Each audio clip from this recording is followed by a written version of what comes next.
वालेकुम नाज़रीन, drama serial मोहब्बत छोड़ दी मैंने बहुत ही इंटरेस्टिंग ड्रामा बन चुका है। इसकी नेक्स्ट आने वाली एपिसोड में आप लोग देखेंगे कि जिस दिन से कोमल ने उमर को किसी और के साथ देखा तो उस दिन से कोमल अपने आप को मारना चाहती थी, लेकिन उसे अपनी बच्ची की फ़िक्र आ जाती है और वो सोचने पे मजबूर हो जाती है कि मेरे जाने से मैं तो चली जाऊंगी लेकिन मेरी बेटी की ज़िंदगी बर्बाद हो जाएगी। उसकी सौतेली माँ यहाँ पर आकर इस घर के ऊपर कब्ज़ा कर लेगी। वो आखिरकार ये फ़ैसला करती है कि उसे अपनी बेटी के लिए ज़िंदा रहना होगा। जैसे अपने कमरे में जाती है तो अपनी बेटी को देखकर खूब रोना शुरू कर देती है और सारी रात रोती ही रहती है। सुबह उठती है, नाश्ते के लिए सुबह जाती है तो ज़ैनी उसे इस हालत में परेशान देखकर बहुत ही परेशान हो जाती है और उससे पूछती है कि कोमल भाभी आखिरकार क्या हुआ, आप कहाँ थी, लाहौर भी आप नहीं गई थी और आपको कॉलें भी की थी लेकिन आपने कोई भी कॉल रिसीव नहीं की। कोमल उसे बता देती और उसे कहती कि हाँ मैं लाहौर गई थी लेकिन आपके भाई को किसी और लड़की के साथ देखकर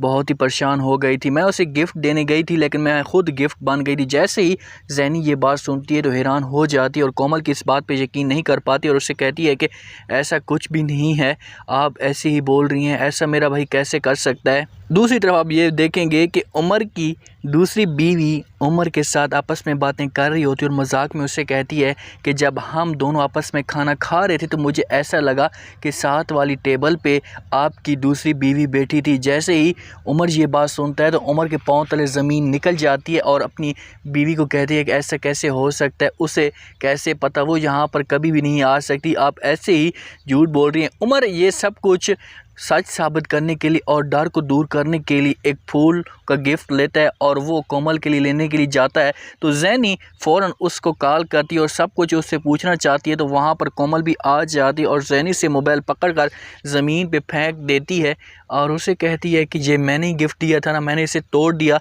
अब आप दूसरी अपनी भाभी से गिफ्ट लें और उसके साथ बात करें। ज़ैनी कोमल के इस रवैये से बहुत ही ज़्यादा परेशान होती है और वो टेबल पे सर रख कर रोना शुरू कर देती है। कोमल उसके पास आती है और उससे कहती है कि ज़ैनी मुझे माफ़ कर दो, मैं सारा गुस्सा आपके ऊपर निकाल देती हूँ। ज़ैनी उसे कहती है कि भाभी जी आप उससे पूछती तो सही आखिर उसने ऐसा क्यों किया।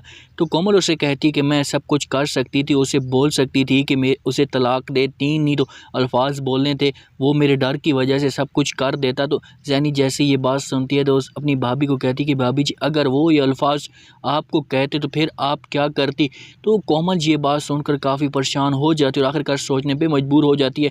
कोमल काफ़ी परेशान होती है और अपने वालिद को मिलने के लिए उसके घर जाती है तो उसकी माँ उसे कहती कि ओ बेटा यहाँ पर बैठो और उसका हाल हवाल पूछना शुरू कर देती है। तो कोमल अपनी माँ को जवाब देती है और उससे कहती है कि ये फेक बातें और तारीफ़ें मुझे पसंद नहीं हैं, ना ही मैं आपकी बेटी हूँ, आपका बेटा यहाँ पे रह रहा है और हाँ इस आपके बेटे के आने से पहले ही मैं इस घर में रह रही थी और आपने मेरा सामान सारा एक साइड पे कर दिया। जैसे ही उसकी माँ ये बात सुनती है तो काफ़ी परेशान हो जाती है और उसका वालिद भी उसके साथ बैठा होता है। जैसे ही उमर रात को अपने घर आता है तो बहर लान में बैठा अपनी दूसरी बीवी के साथ कॉल पे बातें कर रहा होता है। तो कोमल वहाँ पर आ जाती है और उमर से पूछती है कि तुम यहाँ, तो उमर उससे कहते हैं कि मैं यहाँ पर नहीं आ सकता, मेरा अपना घर है। तो कोमल उसे जवाब देती है और उससे कहती है कि ये तुम्हारा घर नहीं है और दोबारा इस घर में आने की कोशिश मत करना। जैसे ही उमर ये अल्फाज सुनते हैं तो काफ़ी परेशान हो जाते और शक में पड़ जाते कहीं कोमल को सब कुछ सच तो पता नहीं है।